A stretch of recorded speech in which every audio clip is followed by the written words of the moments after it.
Maybe you want to just kick things off and give us a little background of who you are, what area of the city are you from, what do you do, kind of just general gist like that. My name is George Younes. I'm better known as Chunk. I am from Allentown, East Side Allentown specifically. I work sales at T-Mobile currently. I have my hands in a few different things. I want growth for the city. So I try to be a monocle, somebody, a good model citizen, somebody that could kind of let neighbors actually know each other. I grew up in East Side of Allentown that I knew every single neighbor within a few blocks. And I feel like that has changed over time because we get a lot of influx from New York and New Jersey. So I try to make sure that stays alive. I use as much connections as I possibly can through the East Side Youth Center, through Valley Prep Meal Prep. Me and them established the Share Change program to give back to our local high schools, Deerfield and Allen. I try to get as involved as possible that I can. I mean, I wish I could give it more, but you don't get any financial gain from it. It's more of an inner peace that you gain from it. So I think I do enough, but I'm always willing to do as much as possible. So just a city representative, man, somebody that likes to hold down Allentown. I'm not the type of person to go on vacation. Someone asks me from where I'm from. I say outside of Philly, I represent Allentown as much as I can. So you touched on community, big community advocate. You do a couple different things in there. Could you highlight a little bit about what some of that involvement is? I don't want to downplay the little things that can be done, just being able to go down to a park and have a conversation with your local kids. I think that's something that we just need to do more of. If we plan on sending the knowledge down and bringing the elevator back up with the kids, I want them to understand that they have somebody to talk to. Because I know growing up, I had old heads that would give me a little game, if I was steering the wrong way or whatever it may be, just give me a little bit. And with that identity crisis, sometimes they lose touch. Kids are not spending as much time at the parks. They're not spending as much time on the streets, getting to know their neighborhood, their neighbors in their community. So I think that's one of the little things that can be done to kind of make things better that I do on a regular basis. I'm the type of person to see kids outside when there's snow on the ground. Hey, bro, I'll give you $5. Come shovel the snow. What's $5? And break down the math for them. Let them understand what hard work is. I'm not afraid to have that conversation with any child in Allentown or in the Lehigh Valley in general, or any person in general, actually. Community aspects. Things that I've been involved with, people that I support. There's a lot of people in the community right now. One of the biggest ones, Brittany Coley, does a great job with that. BK's Kicks for Kids when she started that, but now she's just overall her growth. She's always been giving back to the city. So someone I support there. Like I told you, Valley Prep got involved with me and them. We brainstormed an idea last year to get involved with the schools and how we could give back to the community. That's a big one. The Share Change program, if they ever follow it on Facebook, it's just a way of, if you guys buy Valley Meal Prep, instead of you getting 10% off because you're a teacher or because you're military, if you put Share Change in the comments, 10% of your order actually just goes directly back to the pockets of the kids. It goes to the schools. We help them buy uniforms. We help them buy bus tickets. We bought over, 15 laptops this past year for graduating seniors before COVID had hit. So just, ways that we can just kind of use our friendships and just give back as much as we can. Like I said, I wish I could give nonstop time, but, we all have careers. We all have lives of our own. So I try to work hard and play hard. But when it comes to community, I try to put it to the forefront. I think that's something that's really been lost about that neighborly thing. You said know all your neighbors, and a little background. I'm from the West End. I moved to the South Side about 2-3 years ago. And when I moved here, I literally went down my whole block and rang the doorbell and tried to introduce myself to all my neighbors. That's awesome. It didn't really go that well, honestly. There was a couple people that were down to talk, but most of them, they either didn't answer the door, told me to F off, or told me to stop selling them something. And I was like, I just live over here. Now I could give you the reason behind that. That's what I was searching for. Yeah. Yeah. The reason for that is the influx. You know what I mean? We're from the Northeast, right? I feel like I've been throughout this whole entire country. And one thing about people from the North is we're very tough. We're very blue collar. We work hard. So a lot of people already have that FU attitude when you're a new person, that I don't want to talk to a stranger attitude. That's people in Allentown as well. But what's happening is everybody from New York, New Jersey is coming into a community that they don't know anybody. They really don't have any connections unless they're willing to be someone like you who's willing to knock on a door and meet a stranger and open the door for somebody and start a conversation. So you're knocking on doors of strangers, people that don't know who you are, don't know what you stand for, don't know what you're trying to build. And it's hard for them to understand that. Allentown is very diverse. I'm talking really diverse. I'm 100% Syrian. I am, first generation Arab American. My parents were born there. They didn't speak any English until I was 15 years old. That community involvement, this is the top 5 Arab speaking area in the country. So you get that, then you get the Hispanic influx that we have. 42% of our schools are built up of Hispanic kids. So, I mean, I don't know if that's the numbers this year. I'm talking on numbers in the past, in the last like few years. But, we have a very, very, very diverse city. It's hard for them to embrace you. You know what I mean? And anybody for that matter, because they have their own little tight-knit communities within our communities now. Before, it used to be like, everybody's from Allentown. You were from the east side, you were from the west end, you were from the south side. You represented that little territory, but you knew everybody in that territory. And if it came down to it, it was like Easton over Bethlehem. Like I'm riding with the West Ender before I'm riding with somebody from Bethlehem, or I'm riding with somebody from Bethlehem because it's closer to Allentown than someone from maybe Easton. It's kind of been, everybody's kind of been more tight knit in their own communities when it comes to, whether that's their race or more than their demographic, their demographic more than their geographic, where they're located. So things have changed, and people are just not as willing to talk to humans anymore, man. Human interaction is like at an all-time low. And it sucks because this is where people like you and I thrive. Yeah. You know what I mean? Like I'll go to the mall, my friend, one of my closest friends, he's a mentor in Allentown. He's someone that like, he'll walk through the mall and just interview people, not for the internet, not for anything. Just, hey, ask a random question just to get somebody's thoughts. And he gets the same responses. Some people are like, F off. Some people are like, I'd like to answer your question. Some people are like, why are you doing this? So yeah, I think that's the reasoning though. It's like, we don't know anybody anymore. Yeah. There was a time when I was a kid, 15 to 20 years old, where I could go anywhere and I would know who lived on what block and who used to live there. Nowadays, those elders got old and they sold their homes and made top dollar and moved to Florida or whatever they did. And now there's a stranger there. And that stranger didn't take the time to understand the community, as well as the community didn't take time to adapt to the stranger. You really have a unique perspective that you're first generation. And your parents, they came right to Allentown, or did they find somewhere else first, or how did that happen? So my grandfather, my dad's father, came to Allentown in 1968. My dad followed short with a couple of his siblings, and my dad followed shortly after in 1974. It's crazy that Allentown was the landing spot. We talk about it all the time in the community. Like, why Allentown? We could have been Bethlehem.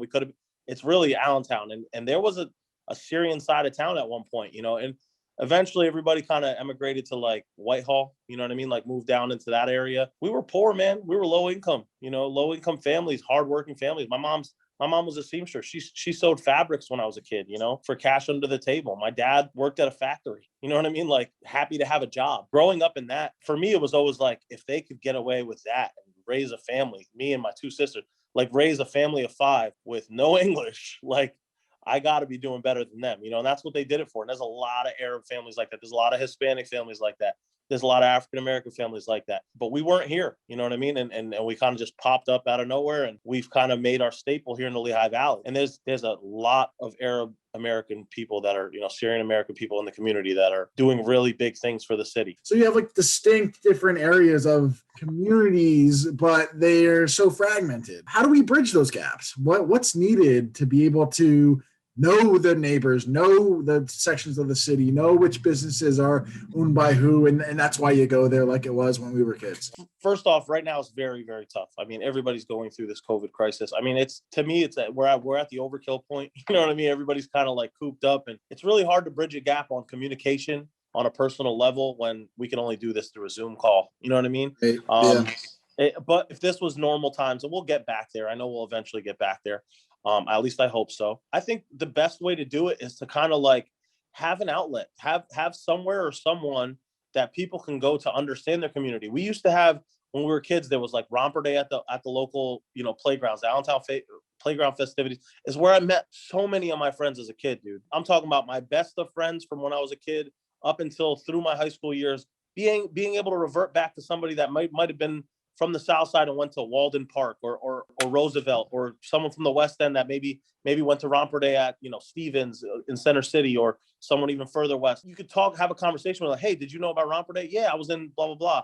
You have those conversations. And when those conversations happen, you can build a little bit of trust of who you're going to go give your business to, or who you're going to see around and know that they're part of something. We have a pretty good community in regards to the internet, right? Like, I think everybody in the Valley kind of knows who's who and who's doing what, but really promoting and not being afraid to like give people credit for what they're doing, man. Like, don't be a hater. like right. Really don't be a hater. Someone's running, like, you're an Allentown young professional. This is your thing, your baby. I'm in full support, man. Like, I'm in full support, not just you're doing something cool, but because You're doing something with your time. You're putting your time, your effort to bridge a gap. You know what I mean? And there's people out there doing the same thing. The Valley League basketball, like they're doing that Yeah. at Eastside Youth Center.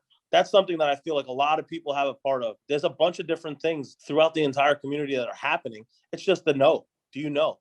And I think a lot of these people that are coming from out of state really don't know yet. Festivals, carnivals, things that we used to have on a regular basis where you'd be able to run into each other. Maybe even like, when's the last time we've had a block party, like a single community block party? Or these are things that I aspire for. These are things that I want to do with my own time. Like I dream about having an East Side block party and having the whole city come out and taping up Irving Park and no parking on the street. And that used to happen, dude. That used to happen. Like in the 70s and 80s, there used to be, even in the early 90s, there used to be a whole entire fair at Irving Park. Well, Andre Reed Park now, I'll never call it that, but at Irving Park, right there on the east side, that used to be a familiar place, a monumental place in Allentown, almost like the center to me of Allentown, the epicenter. Now I think it's more Cedar Beach, but even those things like Awesome Fest, Tume and Randy run a great Awesome Fest down there with the Hoops group and all that. They do a great job of, basketball's huge in our area. So people just getting involved with that. So yeah, just kind of the know. I think the only way to bridge the gap is to continue to distribute enough content so people know what's going on, Facebook pages, and just not being afraid to give your time to something.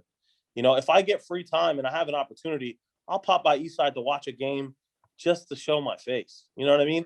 Just to, hey, Chunk was there, because I'm in support of you guys running a league. You guys took your time out of your life to put this thing together. If you had an event and I had a free moment, I would do it. If I have friends that run an open mic at their local brewery, that brewery down the south side that just opened, those are friends of mine, McCall Brewing, like I'll go there just to show some support, show some love, just because they took their life. People are dedicating their lives to Allentown. Like for the people that live here not to want to support that, you're just a hater, man.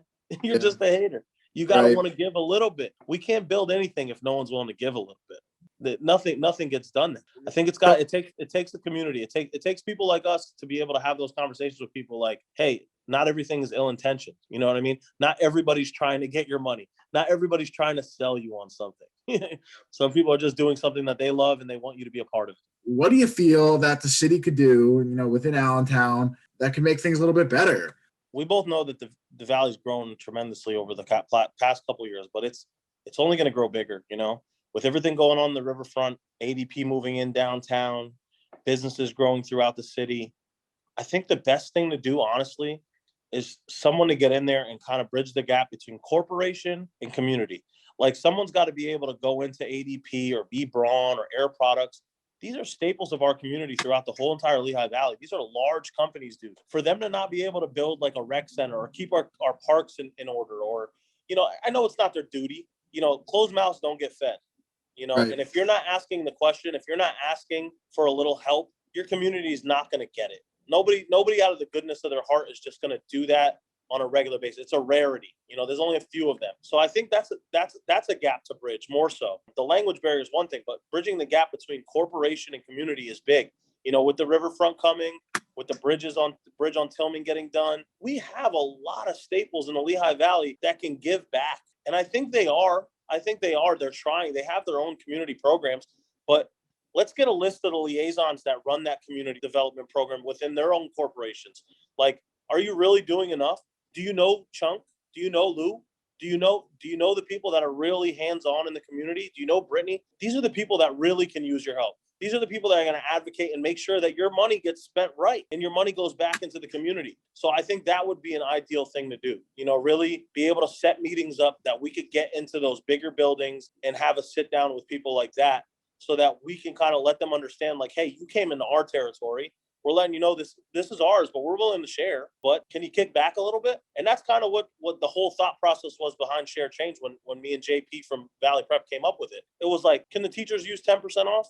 Sure, they can. Do they deserve 10%? Yes, they do. Will they be mad if we took that 10% and we gave it back to the kids? Absolutely not. I think that's what we got to do. We got to get in front of these corporations and really get them to kind of kick back. I have this idea for myself to make my own Lehigh Valley Better Business Bureau, where businesses are helping other businesses, small businesses tagging each other left and right and giving back a piece. You refer me to this business, I go there. Hey, I'm going to take 5% off your bill, but I'm not going to give you 5% off. I'm going to charge you a full amount, but that 5%, we're going to kick it back to the community. If Yeah. everybody did that and we built an actual forum for that, the community would have unlimited funds to make sure that the kids are in a good place, and they're going to want to spend more time outside of their houses instead of playing Fortnite. You know, that's a big, big thing that's happening right now. A lot of kids spending their time indoors, obviously because of COVID, but more so because before COVID, you know, a lot of it's fear. We have kids riding their bikes in the city and everybody hates them. Why? Yeah, Why? They could be killing. They could be selling drugs. They could be doing much worse things. It's just the approach, right? Like, yeah, the kids are riding opposite of traffic on 7th Street. Terrible. You could get killed. But if you communicate with the leaders of that and let them know, like, hey, this isn't the way, that leader might actually take your word because he knows you're from the city and you know you're looking out for him, and let the boys know, like, hey, we ain't riding opposite no more. You know, these are conversations I've had with those kids because they ride wheelies up and down my street all the time. I don't get mad at them. I have conversations with them. Pause a little bit. Be humble. Right. Show a little humility. You're never too old. You're never too smart to learn. You really aren't. I'm 35 years old. If I said that I knew everything, I'd be lying. I don't know it. I can learn from anybody, from a kid to an elder. You know what I mean? So be able to take that with a grain of salt. Really take information and heed it. Listen. Don't hate. So I think that's what's best. You know, bridging the gap. That's gonna be the conqueror right there. Just having a little humility, man. Anyone else that you think that we should talk to? Randy Attia, athletic director, Allen High School. Jalen can vouch for him. I mean, this guy's the Whitehall commissioner, so he's already in government. He's the AD, youngest AD ever in Allen history. First one to hire a black head coach for basketball. If you're talking about diversity and inclusion, Randy's got it all. Also a first-generation Syrian American. He's someone that could really give you a little game. You know, he sees firsthand the kids in Allen, which are, you know, compared to the kids at Deer, they could be a little more rough. Our kids suffer, man. They come from one-parent households. They don't get the mold. You know, they don't get the perfect fit. You know, they don't get both parents all the time coming to their sporting events. It's easy for them to give up. You know, without people like Randy, a lot of them give up sooner than they have to. And it's sad, you know, but there are success stories, and that's what you got to build on, man. So if I could just get you to have just a little segment chunk of saying whether it's We Are Allentown Strong or Allentown Strong or whatever it is, when we chop things up, we're going to have kind of people, the talking heads of it. Allentown Strong. Awesome. Hey, Chuck, I really appreciate it. It was good seeing you again. Appreciate your time here today. And when this starts getting released, we'll certainly release out to you before things get out, just so you know it's coming down the pike. Sounds good, man. Just communicate with me if you need anything, bro. I'm around. Will do. Appreciate your time and have a good evening.